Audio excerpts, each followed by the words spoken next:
En el aspecto educativo tenemos como varios desarrollos. Una es esta que les decíamos del planeamiento, otra es la implantación, la importación de lo que vamos a llamar la taxonomía de Bloom, que en un momento vamos a mirar en detalle qué es, las dinámicas de grupo, una cantidad de dinámicas de grupo que se ponen de moda, y la evaluación por resultados. Em, Esto es en cuanto a lo específicamente educativo, internamente educativo. Las dinámicas de grupo, desde el FILI 66 a las tareas de grupo, pequeño grupo de discusión, hasta el seminario, gran cantidad. Y cuanto al equipamiento, el equipamiento es gracioso porque se quiere salir del tradicional pizarrón negro con tiza blanca, entonces algunos pintan el pizarrón de verde. Pero también se incorporan para los chicos más chicos un pizarrón magnético, incluso en los jardines de infantes, en el que se van a poner figuras que tienen un imán detrás y entonces se las puede pegar y se los llamó imantógrafo. También va a aparecer el franelógrafo, que no es lo que alguna gente pueda pensar, sino que en vez de una placa de metal es una franela, y para que se pegue la figura, de la misma manera funciona, para que se pegue la figura se puede usar lija gruesa, o uña de gato, se lo llama, lo abrojo, para que se peguen. Eso también es para los chicos más chicos. Este, Después ya para los chicos más grandes, de cuarto en adelante, grabadores, tocadiscos, había unos tocadiscos pequeños que se llamaban Wingophone, que se generalizan, y los discos de pasta y se podían traer a clase. Eso ya era una revolución.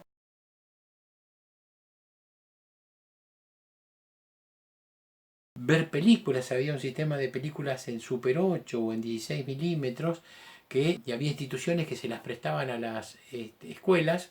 El maestro tenía que hacer el trámite fuera de horario para conseguirla. Así que había también películas, y muy tibiamente la televisión. Se empieza a hacer la televisión educativa, que eran unas clases aburridísimas como estas, que se daban por televisión. Me acuerdo de la escuela técnica, era un tipo que en vez de mostrar cómo se usaban las herramientas, daba clase igual que estoy haciendo en este momento. Así que la teleescuela técnica ya estaba desde los 60, o si quieren, educación virtual. Y una cosa para rescatar. En la parte de atrás de todas las historietas, sean nacionales, como por ejemplo Paturzú, Capicúa, Lupín, que tenían un formato apaisado del tamaño de la mitad de una hoja carta, o revistas que eran gruesas con una cantidad de historietas diferentes que se escribían por episodios, entonces uno tenía un seguimiento mensual.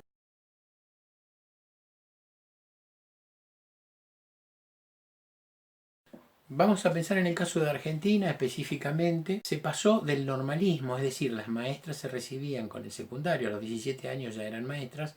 Se pasó del normalismo de 5 años a la educación tecnocrática o terciaria, es decir, se pasa de la secundaria del normal al terciario en esta época.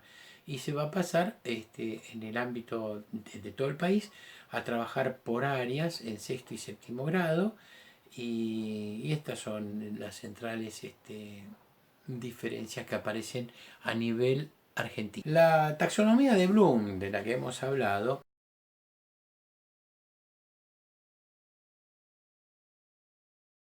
es una clasificación jerárquica de lo particular a lo general, de lo simple a lo complejo, de los objetivos de aprendizaje. Es una experiencia que empezaron los americanos en el año 56, publicaron en el año 56, que después se va a generalizar en América Latina. ¿Qué va a hacer? Van a separar el conocimiento, los aprendizajes en tres áreas bien diferenciadas. Ellos lo hacen en el 56, se trae en los 60, en toda la década del 60, especialmente a fines de la década durante la dictadura de Onganía, a fines de los 60, pero su mayor auge lo van a tener en los 90, ¿sí? Es decir, que se reflotan en los 90. El que la trae a la Argentina, traduce el texto, se llama Salonia, y Salonia fue después ministro de Menem en los 90, y él tenía una escuela que se llamaba Siglo XXI o Argentina Siglo XXI, Y va a implementar por primera vez esto. ¿En qué consiste? En separar los aprendizajes en tres áreas, ¿sí? Es decir, en el área del el ámbito cognitivo, en el ámbito afectivo y en el ámbito psicomotor. Va a tener diferentes nombres todo el tiempo, pero en el cognitivo, que en los 90 se van a llamar objetivos conceptuales, en el cognitivo, van a ser conocimiento, es decir, en orden jerárquico, conocimiento, comprensión, aplicación, análisis, síntesis, evaluación. Es decir, en orden jerárquico, de lo más simple a lo complejo. Lo más conocimiento es decir, bueno, una fecha, 25 de mayo, primer gobierno patrio. ¿Sí?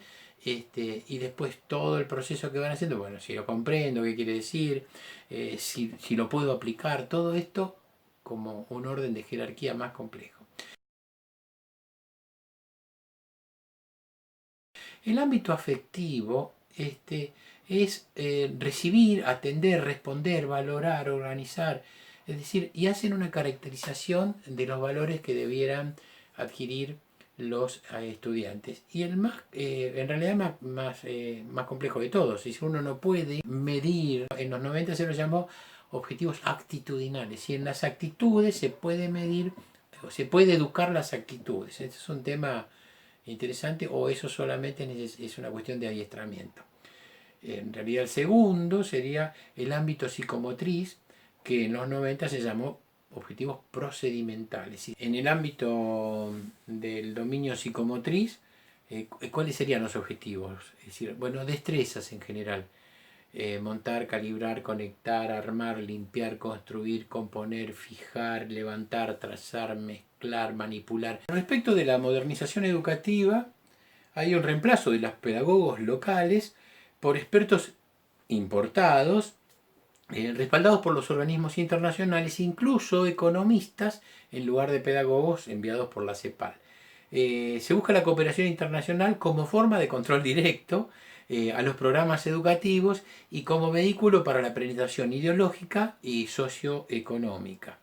El control de la educación va a estar en muchos sentidos en manos de organismos internacionales, como en realidad el control es interno, es decir, que la gente crea que debe ser evaluado por un organismo internacional para entrar en el mundo, y por eso hasta la fecha seguimos en las evaluaciones PISA, ¿no? Esa evaluación PISA que te evalúan después y dice usted está en el lugar 27, 39, 45, y entonces eso frustración o mérito, y vos te estás mirando con el país vecino a ver si subiste un lugar, y en vez de agradecer, de estar contento porque a Chile le va mejor en eso o a Uruguay le va mejor, nos preocupa que nosotros descendemos. En realidad a veces no estamos descendiendo, estamos en el mismo lugar y a los demás le está yendo mejor. Pero bueno, si vos querés entrar en esa competencia, es una competencia meritocrática que no te hace mirar sobre tu propio trabajo. Esto tiene que ver con la formación de mentalidad capitalista dependiente, de carácter acrítico, pero participativo. Nosotros participamos de la encuesta. Y quienes no adhieren a estos proyectos que todavía están vigentes, son neutralizados. Es decir, no tenemos un lugar, una voz como para oponer. Dentro de la modernización educativa se instala también la teoría del capital humano. Dice que a mayor instrucción, mejores condiciones de vida. Y empiezan con la idea de que la educación es una inversión, cuando en realidad, ¿por qué? Porque después eso se va a recuperar. Bueno, hagan las cuentas sencillas. Si usted fue al jardín de infantes, trate de hacer la cuenta cuánto gastó su padre o su madre para enviarlo desde el jardín de infantes hasta llegar a la universidad, día por día, alimentación, vestido, ropa específica, útiles, libros, transporte escolar, cuota cooperadora o cuota de la escuela, ir y venir. O sea, si usted hace una cuenta, suma todo eso, hoy tendría que estar recuperando los dividendos, ¿sí? Si fuera una inversión. Ha sido un gasto, un gasto. Sarna con gusto no pica, te dicen, pero para que sea una inversión usted tendría que estar recuperando en este momento. Usted es un capital humano, usted tendría que estar recuperando todo eso que se invirtió en usted. Por eso la educación no puede ser pensada como un bien material. ¿Cuál sería la extensión de la educación? Bueno, Aumentar la escolaridad, esta es una propuesta ya desde los 60, que recién en la década de los 2000 se ha logrado en la Argentina, ha logrado sus objetivos en la Argentina. Obtener más capacitación ayudaría a disminuir la presión para conseguir mejores empleos. De cosas sencillas, ¿para qué quiero hoy un título secundario? Te lo dé quien te lo dé y acomodé lugar. Para obtener un empleo, para pasar el trapo en un supermercado o servir combustible en una estación de servicio. Es decir, es eso, y si no lo tengo, estoy atrás. Los graduados aspiran a alcanzar niveles más altos dentro de la sociedad adecuados a su capacitación y no aceptan un no por respuesta. Entonces, cuando las economías están en crisis, dicen, mira, pobre tipo, es un ingeniero y está manejando un taxi, como si el trabajo no dignifica.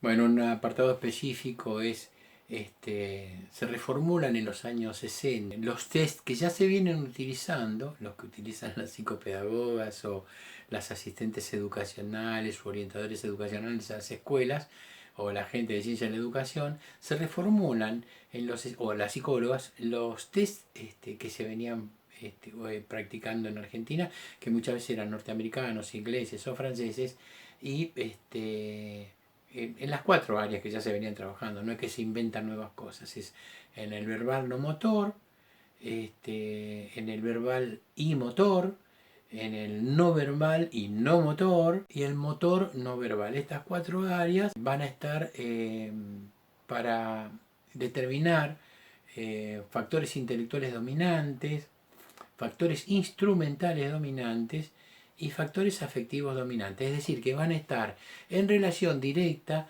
con los objetivos que se habían planteado en la taxonomía de Bloom, los de conocimiento, los de psicomotricidad, los de habilidades y destrezas, y los de actitudinales o de valores, el afectivo volitivo también se lo ha llamado. Es decir, los test van a estar en relación con eso. ¿Por qué? Porque la función de la psicopedagogía ya desde los 60 va a ser recuperar, incluso después se crea el cargo de maestra recuperadora, integrar, después va a aparecer el caso de la maestra integradora, para recuperar a esta gente para el sistema, comillas, normal. Todos los que no pueden responder a las pautas generales se les van a aplicar estas cuestiones. Del resultado de estos test va a depender si los estudiantes terminan en una escuela especial. El propósito del modelo de desarrollo que proponía, diseñado por la CEPAL ya a fines de la década de los 50, se basaría en tres patas: en la inversión extranjera, en la sustitución de importaciones y en la integración regional para ampliar los mercados dentro de la propia región dependiente de Estados Unidos. Pero a la hora de decir verdad, nuestra región sigue rezagada. Tenemos una posición desventajosa como región en el comercio internacional, y todos nuestros pueblos se agravaron los problemas económicos y sociales, como puede verse los estallidos frecuentes hasta la fecha.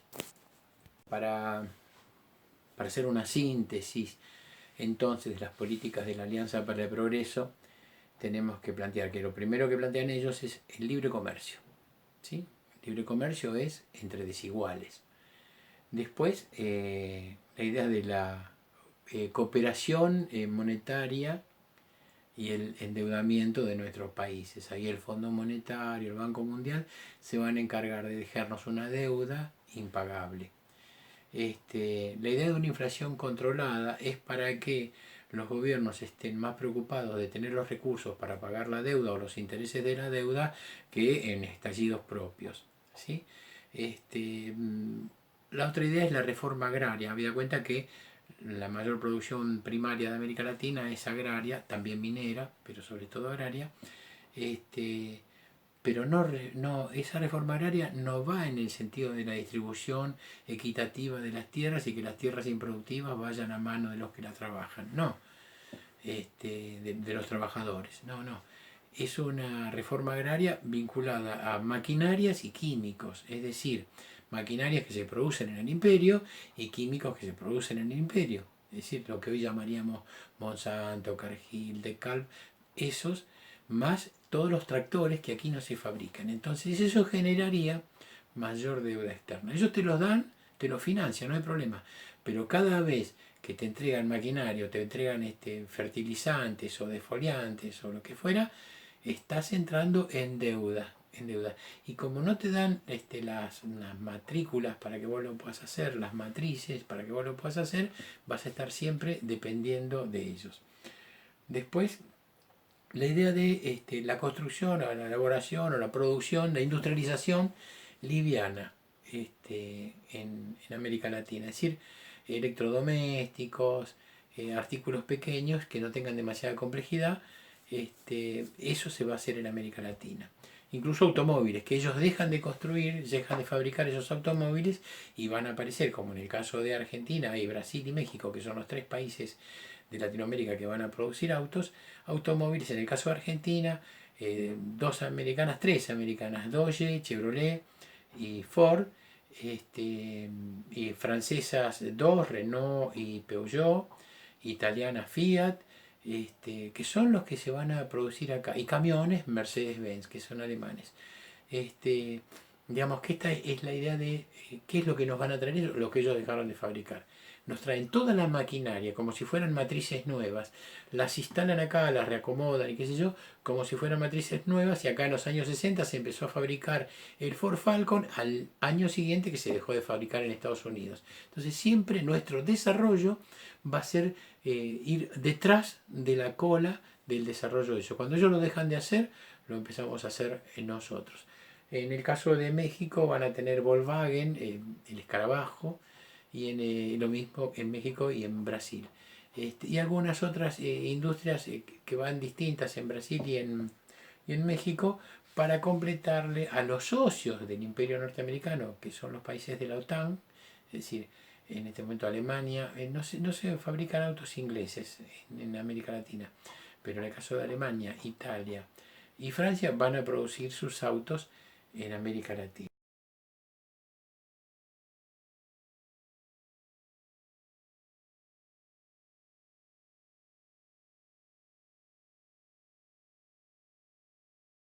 La idea detrás de esta industria liviana es favorecer el consumo, los precios estables, y para ello también van a necesitar la modernización de la infraestructura. ¿Qué quiere decir?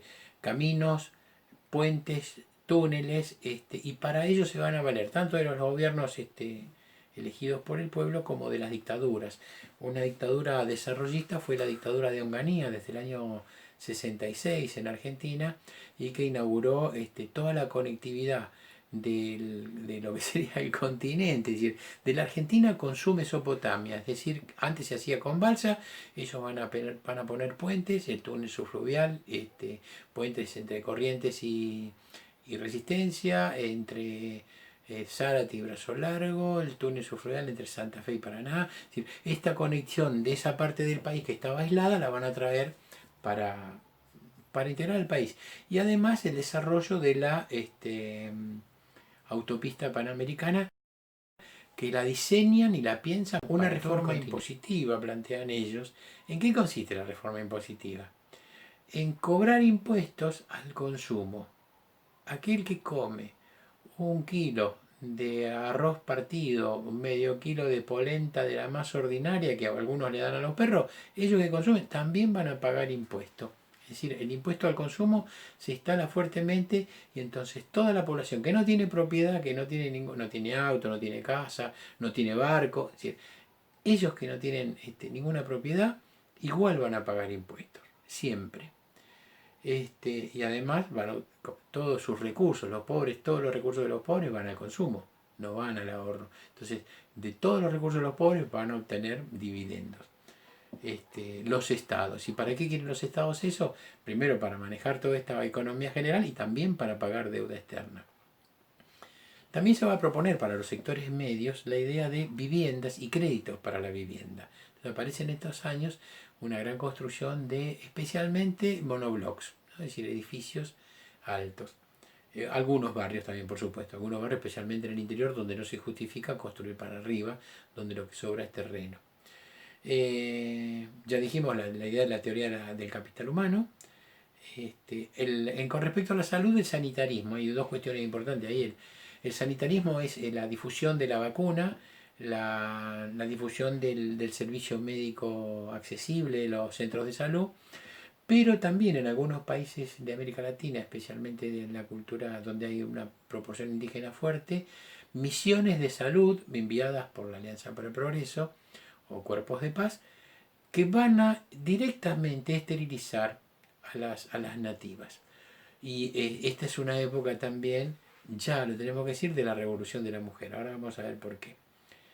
Otro de los propósitos de la Alianza para el Progreso es erradicar el analfabetismo. Si ellos entienden que si la población está alfabetizada es más fácil de colonizar. Es decir, van a salir de su cultura oral, que en general ni siquiera es el castellano o el portugués, sino que su cultura oral es la de su lengua de origen, de su madre indígena. Y la otra cuestión es la expansión educativa. Bueno, la revolución de la mujer en esta década de los 60 va de la mano no solo de la vestimenta, no solo de la minifalda. Aparentemente un elemento que genera un crack, una fractura, es la píldora. La posibilidad de las mujeres de determinar cuándo se quedan embarazadas. Eso genera verdaderamente una libertad sexual. Lo interesante es que se experimentan en América Latina y en África, y en la población afro o latina de Estados Unidos, o la que pueda haber en los países europeos, se experimentan esas pastillas, las primeras pastillas anticonceptivas, que son anovulatorias, es decir, que evitan que la mujer ovule. Estos óvulos que quedan en la matriz de la mujer, en las trompas de falopio, en el ovario, esos órganos que van quedando en distintos lugares del aparato genital femenino, van generando en los primeros casos todo tipo de malestar, desde cáncer de piel, cáncer de mamas, cáncer de útero,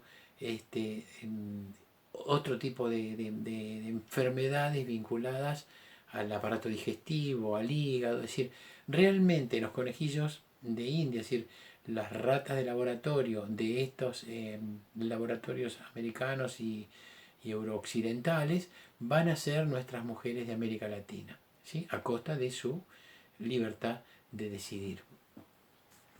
Faltaría agregar que en el marco de la Guerra Fría, en el 59, se realiza la Revolución Cubana. La Revolución Cubana va a tomar un giro de alineamiento con la Unión Soviética, con el bloque comunista, socialista. Y va a ser un mal ejemplo para los países latinoamericanos.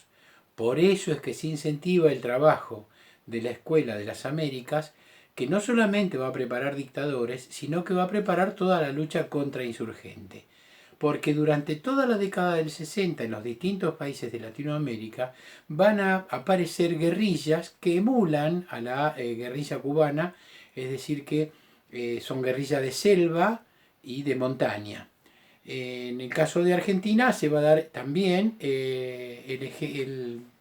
un modelo nuevo de guerrilla urbana, que es la que más desarrollo va a tener en Argentina, como la guerrilla urbana en Uruguay. Las organizaciones armadas reivindican el derecho de los pueblos a rebelarse contra la opresión de una dictadura, es decir, contra todo lo que no sea democrático. Asumen la representación del pueblo, dicen que toman las armas en nombre del pueblo, pero las fuerzas armadas de cada país también dicen que son las fuerzas armadas que defienden a ese pueblo. Lo cierto es que parece ser que los pueblos tuvieron que tomar partido, pero no se alcanzaron niveles de guerra civil en ninguno de los países, sino que fueron confrontaciones de aparatos con el agregado de que la represión fue indiscriminada. No importaba si el que tenía el Estado, el aparato del Estado, que solían ser los ejércitos, o gobiernos de derecha, conservadores, alineados proamericanos, no importaba quién era el que estaba enfrente, si era un guerrillero o un dirigente social, un líder social, un líder comunitario, no importaba. Es decir, la represión fue indiscriminada al punto de que en América Latina hay miles y miles y miles de muertos por esta lucha, confrontación, y miles y miles de desaparecidos. Y el caso probablemente que llegó al máximo de los extremos es que además en Argentina no solamente se secuestraba, se perseguía, sino que se robaban los bebés. Eso no había ocurrido en otros lugares, no ocurrió en otros lugares en América Latina, y es probablemente lo que más escándalo sigue causando a la fecha. Hay hombres y mujeres de más de 40 años que todavía no conocen su identidad porque fueron apropiados.